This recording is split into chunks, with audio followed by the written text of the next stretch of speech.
What's up everyone, back for another beer review, and today I'll be reviewing yet another beer from Underground Beer Lab, and they are out of East Syracuse, New York, and this is their Defies Logic. So this is a hazy pale ale that comes in at 5.6% alcohol by volume. No IBUs listed in time of review. This can is just over 5 weeks old. So this is apparently like UBL's flagship beer. It says on the label here, Defies Logic is a hazy pale ale that brings logic-defying body, mouthfeel, and hop flavor to a low ABV package. Yeah, so this is, I believe, like the most checked in beer on tap from UBL, so it's kind of, they probably release it more often. Hazy pale ale, don't know the hops, but I'm here for it. Also, I want to give a huge shout out to UBL. Coolest thing ever. Now, I've started posting on Instagram this year, and I basically just post a quick write-up about my reviews. And, you know, some breweries and whatnot will if I do a story or like my post, some will, you know, reshare it and whatnot. But UBL went an extra step, and the last beer I reviewed from them was their Hop Theory Hazy IPA number 9. Absolutely fantastic. It was like someone took a West Coast IPA and stuffed it into a hazy IPA. It was fantastic. And they went the extra mile in terms of they watched the review, or at least some of it, and they took a part of it out, put it on their story, and then quoted me in the story. And what I realized is I say the F word a lot, but it was so cool to see me kind of gush over the beer, but them appreciate it. I reached out and told them I was really thankful, appreciative that, you know, they did that. And they were like, we loved the review. We got a kick out of it. And yeah, so all I can say to that is fuck me. Anyway, so I'm going to crack this one open, get in the glass. Shout out to Chris over at Brewed and Bottled for continuously stocking UBL stuff, and Kenny, who recently won the Buffalo News Bartender of the Year. So congratulations, Kenny.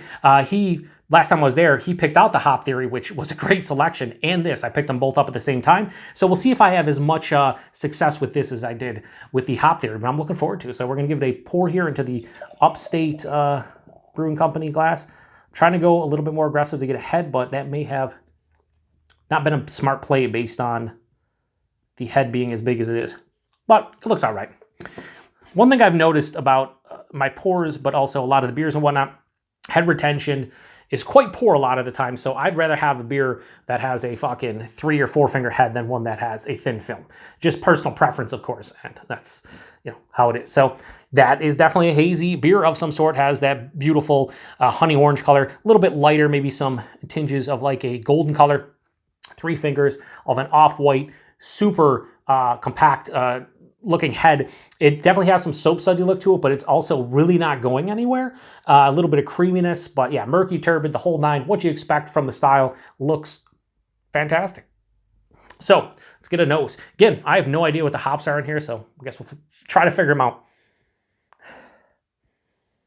Wow. I would say Citra off the first rib. Maybe a Galaxy, because I'm getting a lot of citrus, and it smells like freshly squeezed orange juice, but a little bit of like a pineapple juice as well. Like if you get like the orange and pineapple juice mix, that's kind of what this smells like to me. A little bit of dankness, maybe a Mosaic or Simcoe or something. Yeah, it's a lot of freshly squeezed orange juice and pineapple juice, but then it has this nice dank floral kind of component, maybe a touch of a berry. I'm getting a little bit of melon, like a watermelon. I wouldn't think that like Eldorado or something would be in here, but maybe. Has like this zesty, almost like peppery kind of note, almost like a Saison or something in that realm, or even like a Belgian-style Vit beer where you get like that little black pepper, white pepper kind of tinge. More black pepper than anything. It smells really nice. Maybe a touch of like a biscuity kind of crackery malt character. It is a pale ale. Wow, I mean, if you threw this in front of me and said there's a 7.5% IPA, I'd be like, yeah, for sure, it smells like it. So they say, it basically more or less the little write-up they have is like, this is a beer in a small package that provides like a big punch. And I would say off the nose, that is correct. So let's get into it. Cheers, everyone. What the fuck did they say about it? Logic-defying body. The body's really nice for this. Mouthfeel and hop flavor. You know what? They're not bullshitting. This drink's bigger than it actually is. Buying this is like medium to a touch over, like maybe even higher side of medium. This drink's like, it's like 7.5, 8% from a body standpoint. Very viscous body for something that's 5.6. The mouthfeel is also nice. It has a mild to moderate carbonation, smack dab in the middle, but there's a smooth, somewhat creamy sensation. It's a little bit softer than you anticipate. Body mouthfeel are really nice. I mean, I would, if you told me to guess the body mouthfeel or the ABV on the body mouthfeel alone, I wouldn't say it's under 7. I'd probably guess 7, 7.5. So it's very impressive from that standpoint. The taste, nose carries over.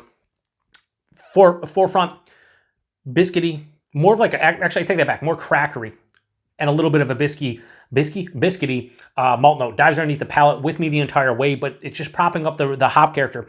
After that, it's, to me, I said in the nose, it was more of like an orange juice. To me, it's like if I never had Tangelo or Tangelo juice, but if you took one of them and juiced it and drank it, that's kind of what it tastes like. It has like a tangerine kind of grapefruit mix to it. Really nice, a little bit sweet. Then I get a big pop of like tropical fruits in the middle of the palate. Pineapple for sure. But I'm getting it's accentuated by a stone fruit, more like a peach or maybe even a mango. So I'm thinking citrus in here, maybe Galaxy or maybe a Southern Hemisphere hops that produce pineapple, maybe even like an Idaho 7, something like that. The back of the palate's really where this one kind of wins me over. And this is what I noticed in the hop theory. It's not as bitter or like punchy on the finish as that beer was, but this has a full-on dryness with a moderate bitterness. There is actually bitterness here, and it's more of like a floral, slightly resinous pine. Something about UBL's beers to me that I've had, especially recently, they just balance out to perfection. It's something lacking in a lot of hazies that I drink. Could be a pale ale, IPA, double IPA, triple IPA. They just a lot of times lack the bitterness that I personally want. I know that hazy beers aren't supposed to be as bitter as a West Coast or even an old school American IPA, but it's something that I enjoy because I find a lot of hazies too sweet to enjoy an entire can or more than just a taster or like a half pour or something. So I really appreciate UBL being on the ball. And I say that on the ball. What the fuck does that mean, Joe? I just love that these actually have some old school influence to them. That's kind of what I'm looking for.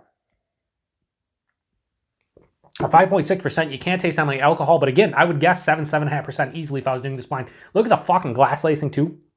Just, this is a great hazy pale ale. Is it like my favorite of all time? It's not, but I'd be lying if I didn't say this is fucking delicious. Man, UBL, I know they've gotten hype over the last year and a half, maybe 2 years here in New York State, for sure, 100%. However, I don't feel like a lot of people outside of the state, look at them as a level of a lot of other hype breweries. And based on the small sample size, I think I've had like 8 beers from 6 to 8 beers from them now. Man, they're fucking killing it. I don't want to go too high, but this is just an extremely drinkable hazy pale ale. That's the way that's what they basically say. Logic-defying body, mouthfeel, and hop flavor to a low ABV package. Yeah, they nailed it. Plain simple, I'm going to give this a high 4.25 and go 4.35. This is fucking delicious. And if this is, again, one more of their, if this is more of like their flagship pale ale, flagship beer in general, where they maybe release this every month or two, like this is something that I should probably stock in the fridge because it's not high in ABV. It's quite delicious. And yeah, it's just great. I spilled beer there out of the can because I'm a fucking idiot. But yeah, so yeah, I'm going to 4.35 out of 5 for this one. All day, every day. Price point availability. This is where it's a little bit pricey, and it is what it is. Got to be honest. I'm always honest with my reviews. At the brewery, it's $18 a 4-pack. That's a bit steep. Okay, it's a pale ale. My preference would be $14 to $16 for this. I paid $5 for a can. It's a single. It's a little bit more. If this was in that 14 to 16 realm, I would maybe knock up my price point or my rating into like the 4 or 5 range. But it is pricey. I mean, right from the brewery, it's $4.50 a can. Is it delicious? It is. Did I give it a 4.35? Yes. But for a 5.6% hazy pale ale paying $4.50 a can, that's definitely on the higher end of things. And I wouldn't blame somebody if they said, I don't want to, it's a little bit too much for me. I get it. I paid $5 for that can. Would I do that again? Probably. It's that good. But again, $18 for a package, I gotta be honest, it should be in that $14 to $16 realm.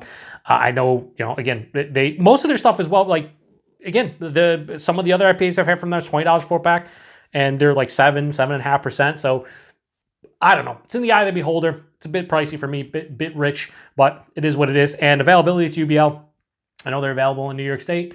I don't know if they make it outside of state. I don't know if they've ever gotten on like Tavor. I don't know if they're on like Halftime Beverage. I think Drink New York Craft might carry their stuff from time to time. Drink New York Craft's a brewery that is kind of like Tavor, where they like, deliver New York State breweries to New York State residents, although I think they're trying to get outside of the state. I know Matt over Massive Beers received a care pack from them, and yeah, he enjoyed with they sent them some buried acorn. But yeah, so outside of that, I really don't know. But I will say, if you see this on the shelf and you're in New York State and you want to try out a really tasty hazy pale ale that is big flavor, it's bold, and it's in a lower ABV package, grab this one. I don't think you would be disappointed. So I'm going to shut this one down. Huge thanks to everybody stopping by for another beer review here in the Beer Patrol. If you've had this one, down in the comment section, I'd appreciate it. I'd love to hear anybody's feedback on this beer if they've had it before. To the next one. Cheers.